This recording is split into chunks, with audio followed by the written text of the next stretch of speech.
think I need to say anything else. John said all for me. Thank you, John. I really appreciate it. And thank you to John and Karen and Hillary and Eric. You guys know I love you and how much I appreciate you guys doing for this. And you know, I was driving home from Pittsburgh this morning, and I was thinking about something to talk about to get things rolling. And I was thinking about when I first moved here to Shaker in 1998. I was working at University Hospital as a sales rep. And I'm standing in the hallway. I'm talking to a guy, and I don't know if anyone notices, but my voice carries. And from around the corner, I hear, "Is that Jim Brady I hear?" And so, sure enough, around the corner comes my friend Jeannie Fackus, who I went to elementary school with back in, literally, and she runs up, she gives me a hug, and she goes, "Jim, you know, I know you probably don't remember this, but when we were in the 3rd grade, true story, when we were in the 3rd grade, Yvette Miller was going to beat me up, and you stood up for me and you walked me all the way home so that Yvette Miller wouldn't beat me up."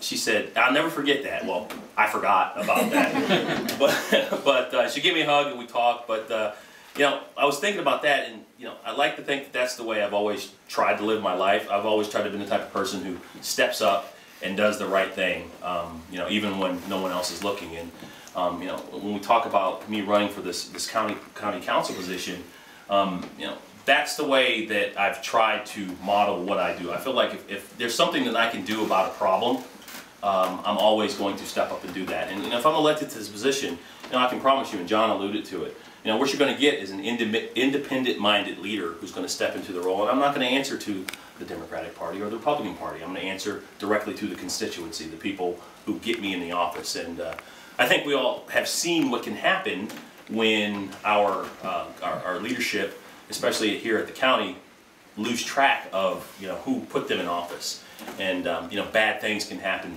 from that. And that's really what inspired me to step up and run for this race.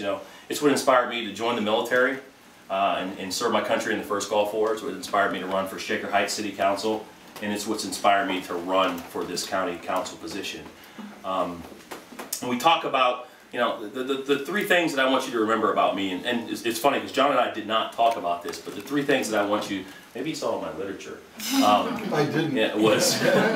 I mean, the 3 most important things that I think it stands for is accountability and transparency in our government, fiscal responsibility, and I think this unique opportunity, we'll have this opportunity to help create jobs in our region. So if we talk about accountability in government, when I was first elected, and once you all know that we do have a dignitary here, we have Mayor Lycan, the mayor of Shaker Heights, who's also here, so thank you, Mr. Mayor, for coming.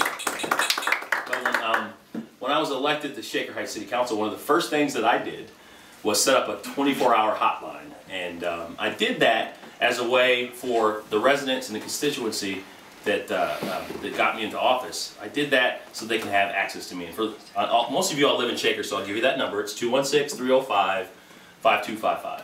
And I set that number up, put it on my website, put it on the city website, so that if people need to get a hold of me, and people do get a hold of us, as you can imagine, but people call with complaints, people call with ideas. On the rare occasion, people will call with with the attaboy and say, "Hey, great job." But I did that to be accountable to the folks that put me in office.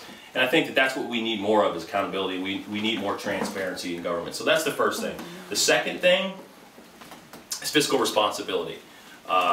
Again, you just have to look at the newspaper to see what happens when our leadership puts their own needs ahead of their constituency. And one of the things that I'll promise to you is that I will help bring transparency to the process.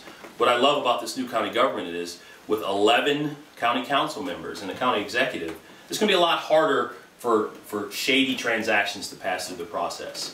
I'll give you an example. It's funny the mayor can allude to this, but last year, one of the things that was being considered in Shaker was a potential income tax increase, and my first reaction was but rather than have that initial reaction, what I wanted to do was sit down with the mayor, sit down with the finance director, sit down with the CAO, and go line by line through our budget and look at what's in our budget and look at if we're spending the money the right way and if it's needed.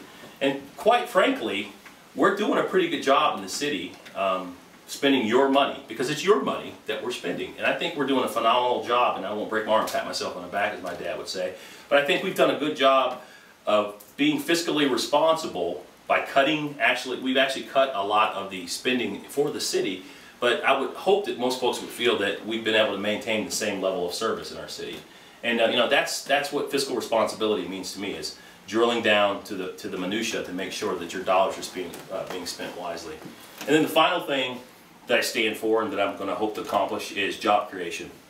People ask me, well, how can this opportunity envelop job creation? Well, you know, with this new council, you know, if you look at downtown Cleveland, there is so much brain power in downtown Cleveland, in the surrounding community, between the University Hospital, between Case Western Reserve, Bio Enterprises. There's a lot of brain power that's downtown that's not being tapped. I feel like we've got a lot of opportunity that's untapped. And why is that?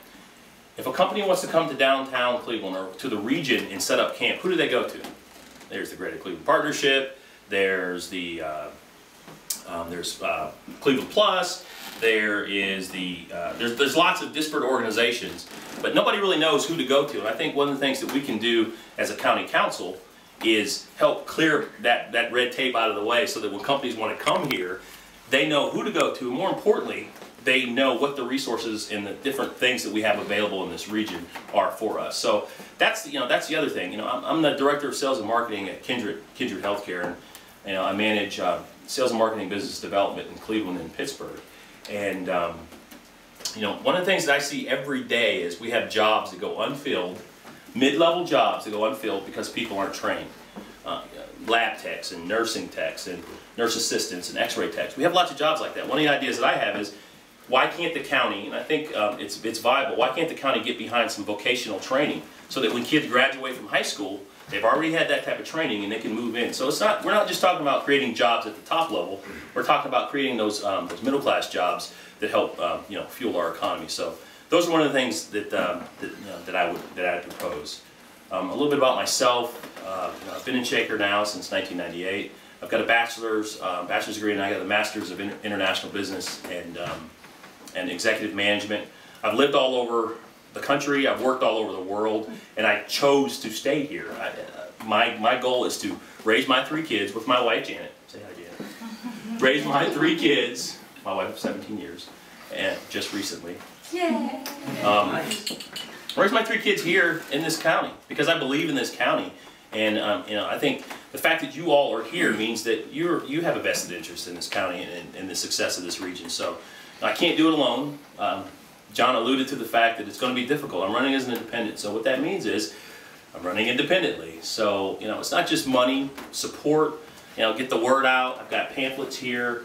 We've got a sign-up sheet. You know, if you believe in, you know, moving this county forward, you know, I need your help to do it, and I could use your support. And you know, together we can make the government work for us again. So